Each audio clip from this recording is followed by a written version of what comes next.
Hi, ladies and gentlemen. Today we will cover the part 1 of Chapter 7. This part will be one of the evidence showing you how to avoid some of the traps and start with the analysis. I hope you will get something from the Chapter 7. Cheers. How good is fundamental analysis? The efficient market hypothesis. How could I have been so mistaken as to have trusted the experts? John F. Kennedy after the Bay of Pigs fiasco. In the beginning, he was a statistician. He wore a white starched shirt and threadbare blue suit. He quietly put on his green eye shade, sat down at his desk, and recorded meticulously the historical financial information about the companies he followed. The result? Writer's cramp. But then a metamorphosis began to set in. He rose from his desk, bought blue button-down shirts and gray flannel suits, threw away his eye shade, and began to make field trips to visit the companies that previously he had known only as a collection of financial statistics. His title now became security analyst. As time went on, his salary and perks attracted the attention of his female cohorts, and they too donned suits. And just about everybody who was anybody was now flying first class and talking money, money, money. The new generation was hip. Suits were out, and Gucci shoes and Armani slacks were in. They were so incredibly brilliant and knowledgeable that portfolio managers relied on their recommendations, and Wall Street firms used them increasingly to cultivate investment banking clients. They were now equity research stars. Some, however, whispered unkindly that they were investment banking whores. The views from Wall Street and academia. No matter what title, derogatory or otherwise, these individuals hold, the great majority are fundamentalists. Thus, studies casting doubt on the efficacy of technical analysis would not be considered surprising by most professionals. At heart, the Wall Street pros are fundamentalists. The really important question is whether fundamental analysis is any good. Two opposing views have been taken about the efficacy of fundamental analysis. Wall Streeters feel that fundamental analysis is becoming more powerful all the time.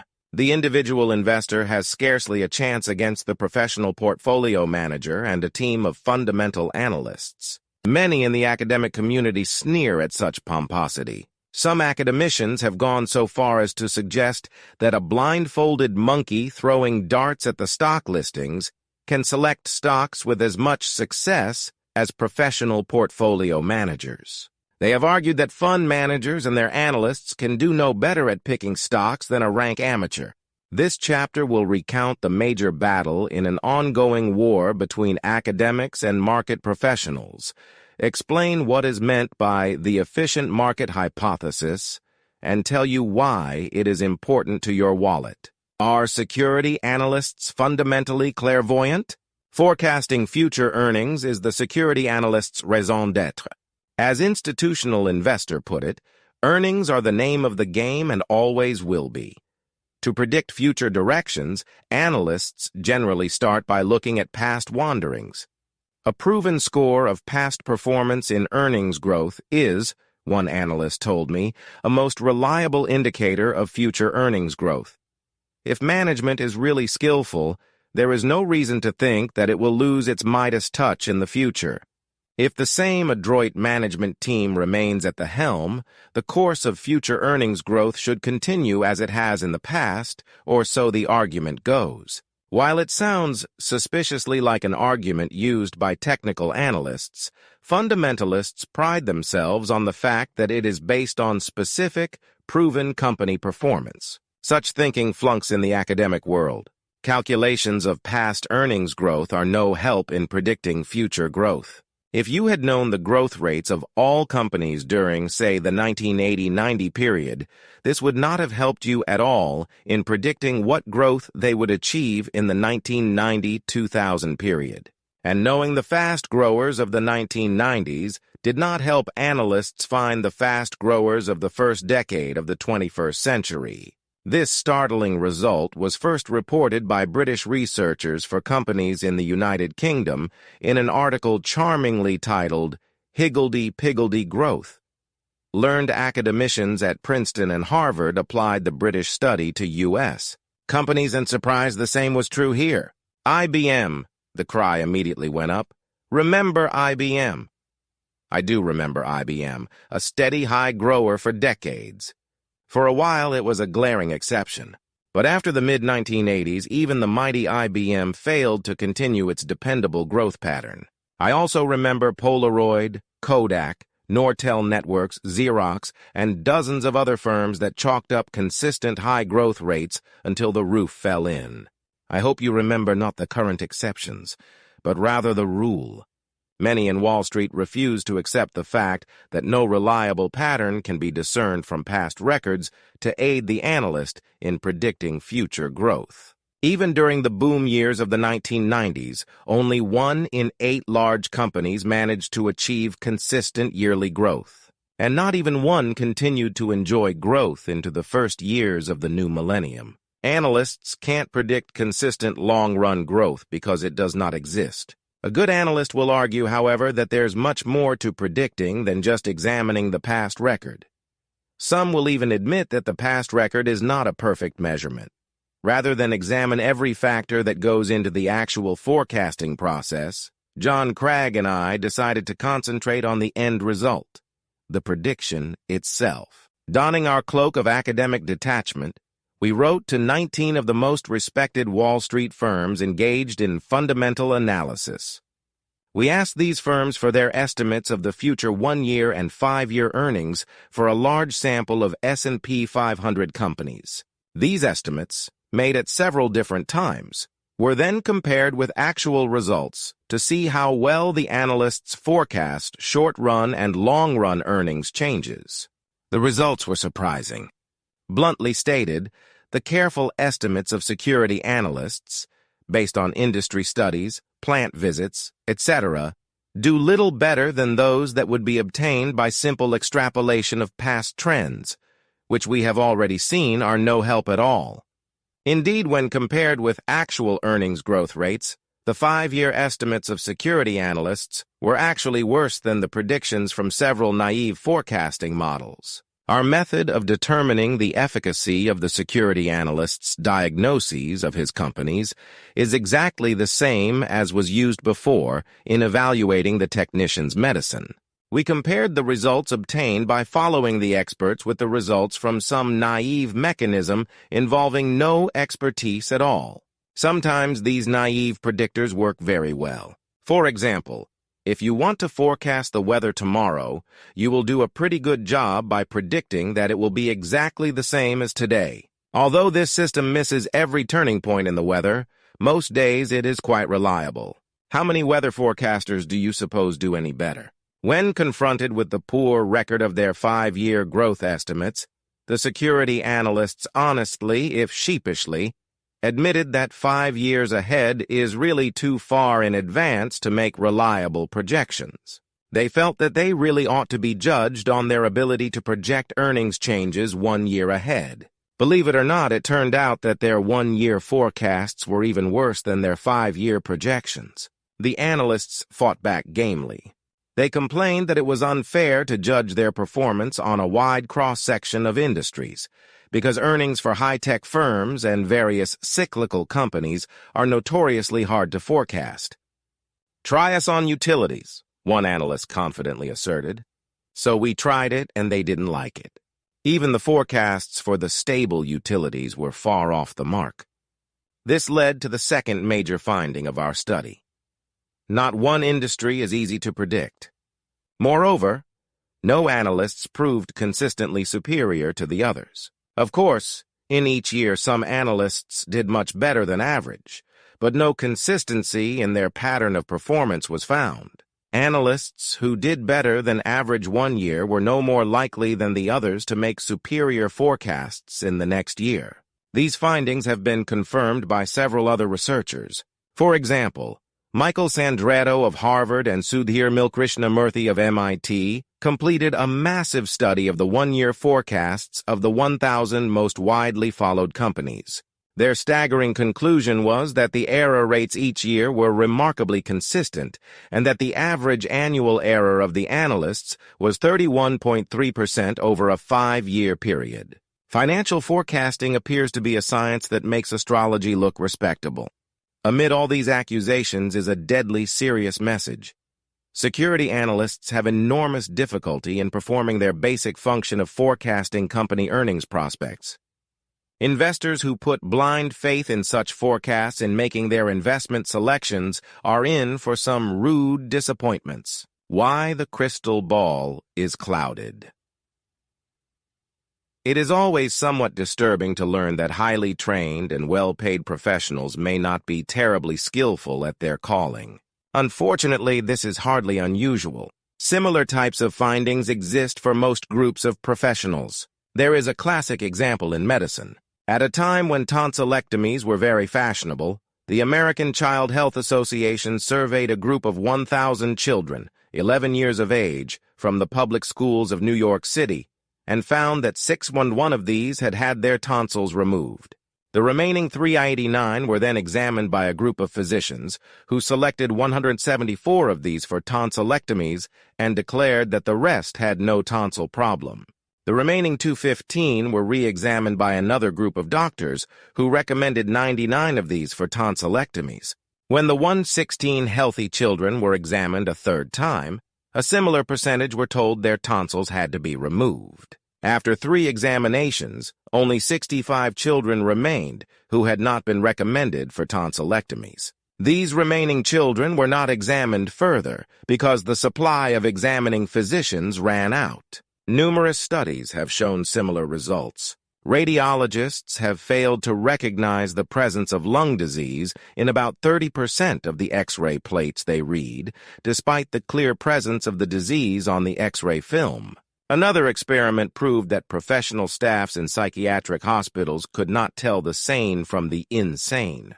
The point is that we should not take for granted the reliability and accuracy of any judge, no matter how expert. When one considers the low reliability of so many kinds of judgments, it does not seem too surprising that security analysts, with their particularly difficult forecasting job, should be no exception. There are, I believe, 5 factors that help explain why security analysts have such difficulty in predicting the future. These are 1. The influence of random events, 2. The production of dubious reported earnings through creative accounting procedures, 3. Errors made by the analysts themselves, 4. The loss of the best analysts to the sales desk or to portfolio management, and 5. The conflicts of interest facing securities analysts at firms with large investment banking operations. Each factor deserves some discussion. 1. The influence of random events. Many of the most important changes that affect the basic prospects for corporate earnings are essentially random, that is, unpredictable. Take the utility industry to which I referred earlier. Presumably, it is one of the most stable and dependable groups of companies, but in fact, many important unpredictable events made earnings even for this industry enormously difficult to forecast. Unexpected, unfavorable rulings of state public utility commissions often made it impossible for utilities to translate rapid growth in demand into higher profits. In the 1970s and early 2000s, forecasts were very wide of the mark, as analysts failed to predict the increased fuel costs resulting from the sharp increase in the international price of oil. Forecasting problems have been even more difficult in other industries. As we saw in Chapter 4, growth forecasts made in early 2000 for a wide variety of high-tech and telecom companies were egregiously wrong. U.S. government. Budgetary, contract, legal, and regulatory decisions can have enormous implications for the fortunes of individual companies.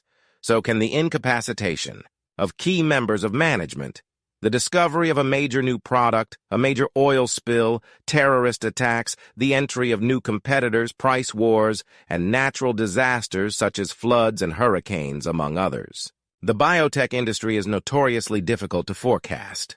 Potential blockbuster new drugs often fail Phase 3 trials because of failure to improve mortality or because of unexpected toxic side effects. In 2013, Celsion Corporation announced that its trial of a promising liver cancer drug had failed to meet its primary endpoint. The stock quickly lost 90% of its value. The stories of unpredictable events affecting earnings are endless. 2. The production of dubious reported earnings through creative accounting procedures. A firm's income statement may be likened to a bikini. What it reveals is interesting, but what it conceals is vital. Enron, one of the most ingeniously corrupt companies I have come across, led the beauty parade in this regard. Alas, Enron was far from unique. During the great bull market of the late 1990s, companies increasingly used aggressive fictions to report the soaring sales and earnings needed to propel their stock prices upward. In the hit musical The Producers, Leo Bloom decides he can make more money from a flop than from a hit. He says it's all a matter of creative accounting. Bloom's client, Max Bialystock, sees the potential immediately. Max fleeces buckets of money from rich widows to finance a Broadway musical, Springtime for Hitler. He hopes for a total flop so that no one will ask questions about where the money went. Actually, Bloom doesn't begin to match the tricks that have been used by companies to pump up earnings and to fool investors and security analysts alike. In Chapter 3, I described how Barry Minkow's late 1980s carpet-cleaning empire, ZZ's Best, was built on a mosaic of phony credit card billings and fictitious contracts.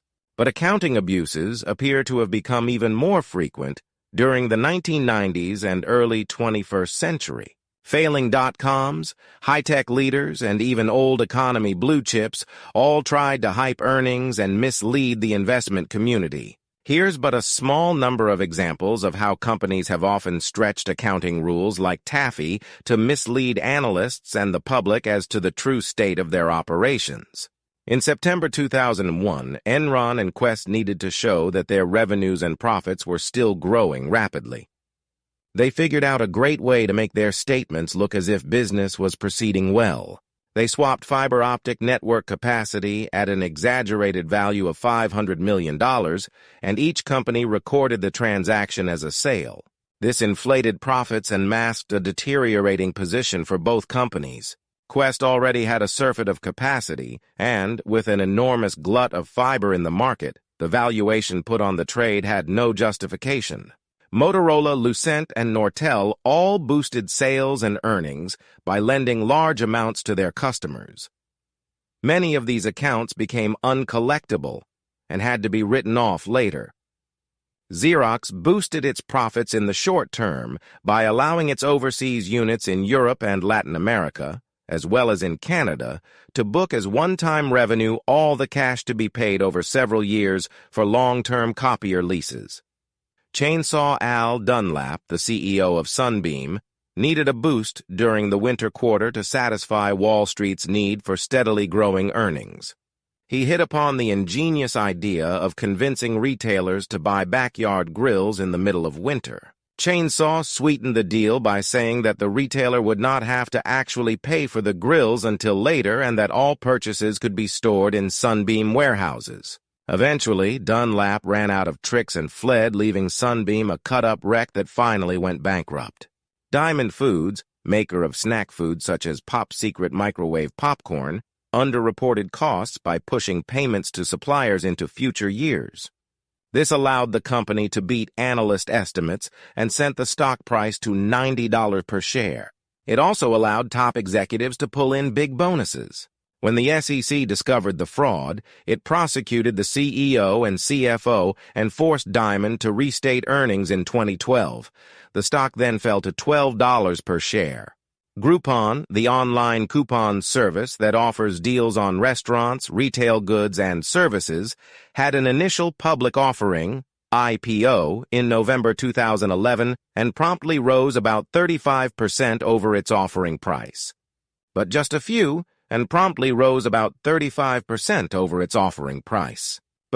months later, the company announced a material weakness in its critical accounting controls that led it to overstate revenues and earnings. By mid-2014, the stock had lost 80% of its post-IPO value. Then there is the pension gambit. Many companies estimated that their pension plans were overfunded, and therefore they eliminated the company's contribution to the plans, thus boosting profits. Often these gains were hidden in the footnotes. When the market suffered a sharp decline during the early 2000s, the companies discovered that their plans were actually underfunded, and what investors assumed were sustainable profits turned out to be transitory. A major problem that the analyst has in interpreting current and projecting future earnings is the tendency of companies to report so-called pro forma earnings as opposed to actual earnings computed in accordance with generally accepted accounting principles. In pro forma earnings, companies decide to ignore certain costs that are considered unusual. In fact, no rules or guidelines exist. Pro forma earnings are often called earnings before all the bad stuff and give firms license to exclude any expenses they deem to be special, extraordinary, and non-recurring. Depending on what expenses are considered to be improperly ignored, companies can report a substantial overstatement of earnings. Small wonder that security analysts have extraordinary difficulty estimating what future earnings are likely to be. 3 errors made by the analysts themselves. To be perfectly blunt, many security analysts are not particularly perceptive or critical, and they often make egregious errors. I found this out early in the game as a young Wall Street trainee. In attempting to learn the techniques of the pros, I tried to duplicate some analytic work done by Louis, a metal specialist. Louis had figured that for each 10 C's increase in the price of copper, a particular copper producer's earnings would increase by $1 per share. Because he expected a $1 increase in the price of copper, he reasoned that this particular stock was an unusually attractive purchase candidate. In redoing the calculation, I found that Louis had misplaced a decimal point. A 10-cent increase in the price of copper would increase earnings by 10 cents, not by $1. When I pointed this out to Louis, assuming he would put out a correction immediately, he simply shrugged his shoulders and declared, "Well, the recommendation sounds more convincing if we leave the report as is." Attention to detail was not Louis's forte. Louis's lack of attention to detail revealed his lack of understanding of the industry he was covering. But he was not unique. In an article written for Barron's, Dr. Lloyd Kreeser, a plastic surgeon, examined some reports written by biotech analysts. Kreeser paid particular attention to analysts' coverage of those biotech companies that were creating artificial skin for use in the treatment of chronic wounds and burns, a field in which he had considerable expertise. He found the security analysts' diagnoses of stocks far wide of the mark. First, he added the assumptions made of the market share predicted for competing companies. The predicted shares of the 5 biotech companies competing in the market for artificial skin added up to well over 100%. Moreover, the analysts' prediction of the absolute size of the potential market bore little relationship to data on the number of actual burn victims, even though accurate data were easily available. Moreover, in examining the various analyst reports on the companies, Dr. Kreeser concluded they clearly did not understand the industry. One is reminded of words attributed to the legendary baseball manager Casey Stengel. "Can't anybody here play this game?" Many analysts emulate Louis, generally too lazy to make their own earnings projections. They prefer to copy the forecasts of other analysts or to swallow the guidance released by corporate managements without even chewing. Then it's very easy to know whom to blame if something goes wrong. And it's much easier to be wrong when your professional colleagues all agree with you.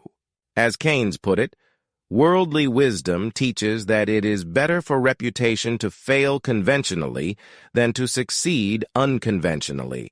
Security analysts continue to make devastating forecasting errors. Apollo Group, owner of the University of Phoenix, was a Wall Street darling in early 2012. Analysts gushed at the huge earnings potential for this leader in the for-profit college industry and projected large investor returns. Reports of high student loan defaults, low graduation rates, and predatory recruiting practices were ignored. But such problems were confirmed by a widely distributed congressional report. The bad publicity and resulting new government regulations led to a sharp drop in enrollments and an even sharper 80% drop in Apollo's stock price. I do not mean to imply that most Wall Street analysts parrot back what managements tell them, but I do imply that the average analyst is just that, a well-paid and usually highly intelligent person who has an extraordinarily difficult job and does it in a rather mediocre fashion. Analysts are often misguided, sometimes sloppy, perhaps self-important, and at times susceptible to the same pressures as other people. In short, they are really very human beings. All right, we stop here today, and I hope you will have a wonderful night. Cheers.